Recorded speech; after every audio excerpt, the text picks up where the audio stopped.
I hear they're actually making progress with the peace talks. That Princess Alicia is a godsend. She sure is.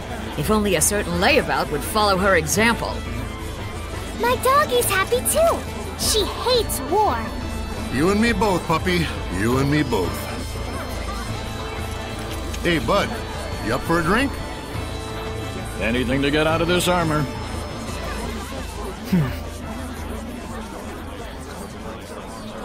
Our departure can wait a day. Huh? But... So sleepy all of a sudden. Oh, my back.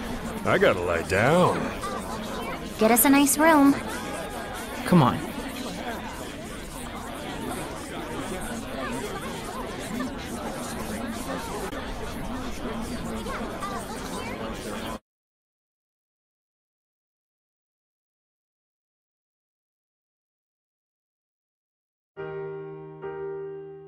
Thanks, Lila, for hanging out with me. Don't mention it. I was thinking of coming up here and watching the city anyway. So this is where Soray's guidance has led us. Indeed. I'm sure he is doing much the same, watching them and thinking about how far we've come. Edna and Zaveid too. After our long journey with the shepherd, I imagine they're using this time to reflect on their past and perhaps their future. Kinda like us, huh?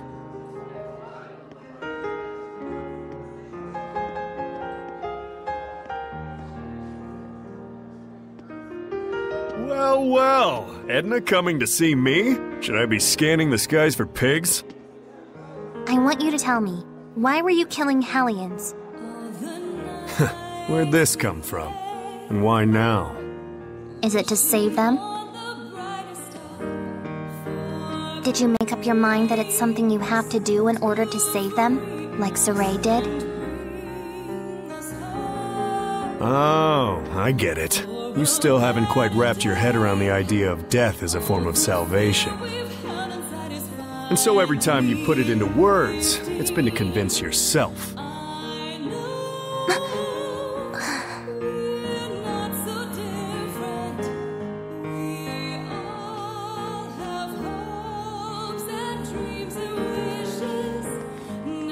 Edna is a smart woman.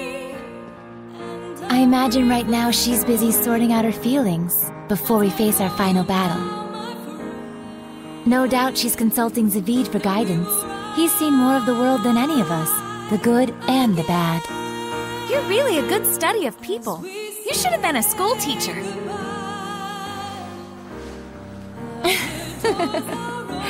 Oh, but Rose, you had something you wanted to ask me, didn't you?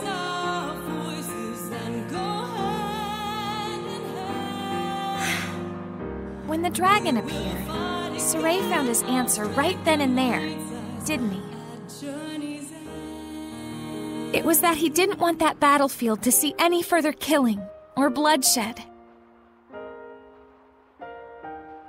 Yes, and then he immediately took the actions he deemed necessary in order to achieve that.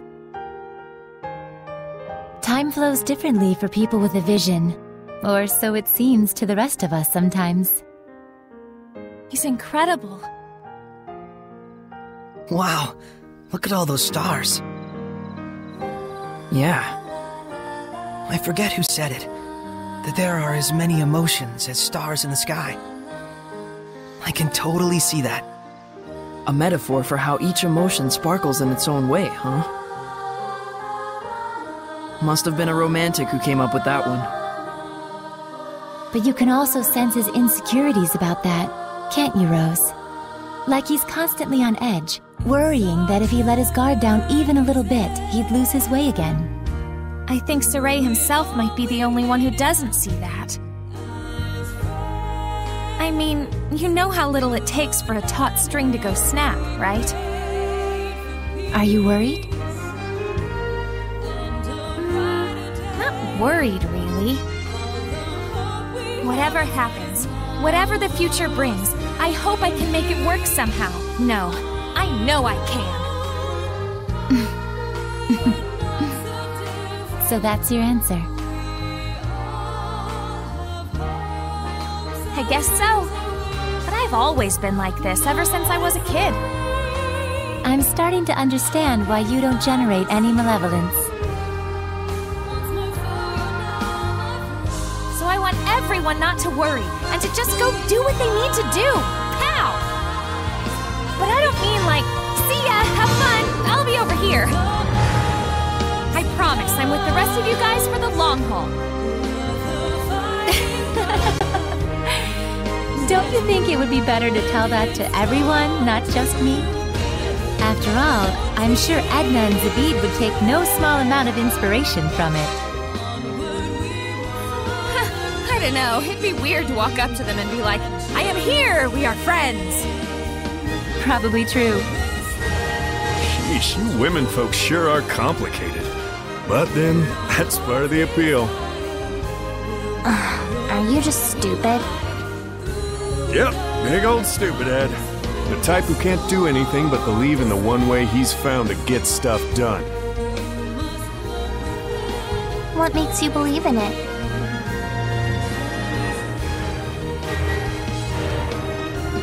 I just have a need to protect the pride of my friends and fellow Seraphim. No one becomes a Hellion because they want to. But when you turn into one, you know what that means, right? So that's why I end it for them, for the sake of their pride.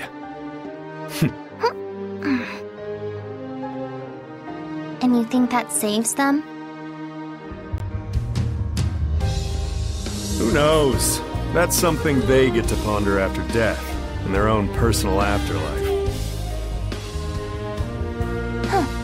How gallant of you. So that must be what makes you so... attractive? Ow! Hey!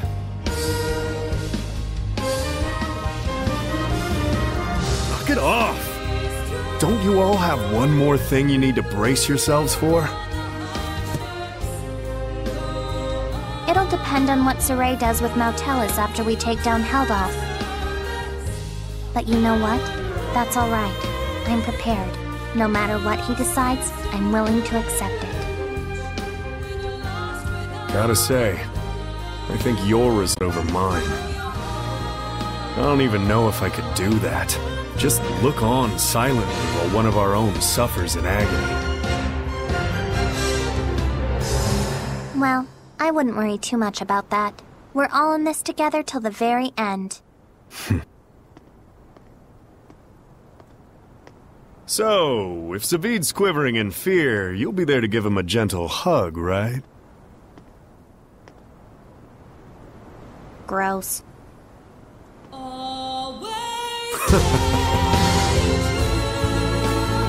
Well, if my saying something is enough to cheer those two up, it might be worth it after all. It's enough to have someone to lend you a kind word. After all, that's what friends and comrades are for. But Rose, if you don't mind, may I ask what prompted you to bring all this up? I just kind of thought you and I had sort of been thinking about stuff last night. I just wanted to tell you, you don't have to carry it all by yourself. Huh? What? Did I say something funny?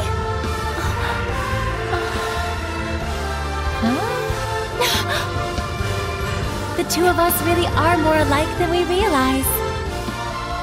We commit to things, we decide on what role we're gonna play, without really consulting with anyone else. Oh, now that you mention it... So that's why I felt like we might be sharing the same thoughts. We're the same, independent women.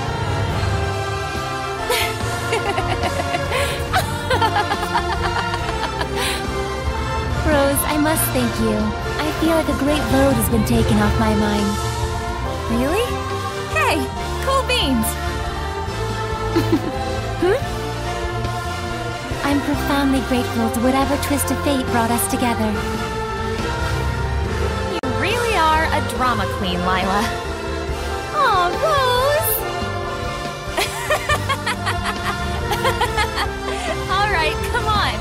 we got some friends to go cheer up.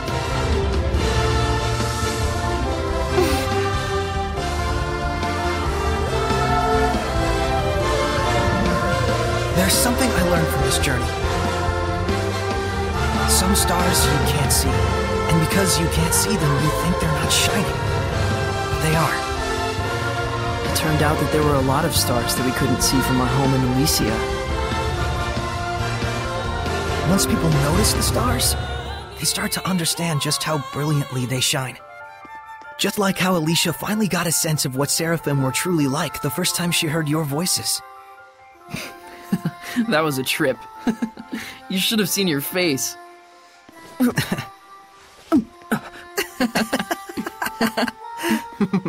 I was really excited back then.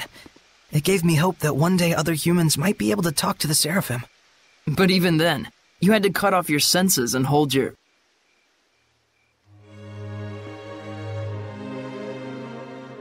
Oh, I see. You were actually contemplating what you'll do after the last battle. Yeah.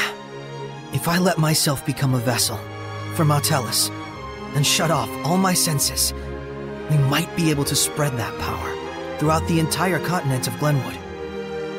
If it works, and that's a big if, the Squire ought to be able to wield power like mine, even if she doesn't possess natural ability on par with a shepherd. So long as you entrusted all of your senses to the Squire, it's not out of the question. And we might be able to grow the ranks of squires who could help us. Just think of Alicia. It's arguably a more constructive approach than just waiting for another shepherd to appear. Exactly. But you understand the implications, don't you? Yeah. Until the squires can quell enough of the Earth's malevolence to let Mautellus's natural purification take over, I would need to wait and sleep. By bonding with Mautellus, you'll be abandoned in time. It could take years. It could take centuries. And even if humans appear who can see and talk to Seraphim, there's no guarantee they'll choose the path of coexistence. I believe in them. What about your dream? Weren't you going to go off exploring ruins around the world? My dream will live on, so long as I don't forget.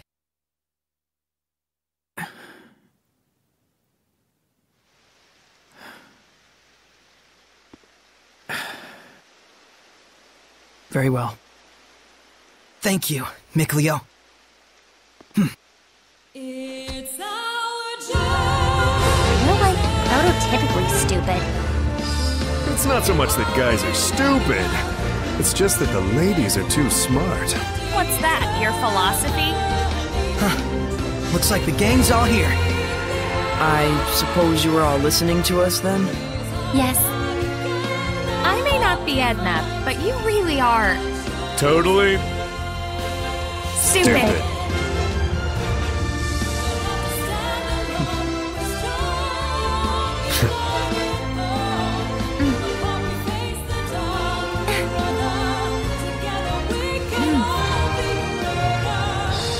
Let's head out. Huh? We're not waiting till morning? No farewells to Alicia or anyone? I'd like to set out under these stars tonight, so that every time I gaze up at the night sky, I can remember this very day. Guess we've got our own romantic right here. You think so? So what's up? Are we going? Yeah. To the last battle. Yeah. All right then. No doubts, no regrets.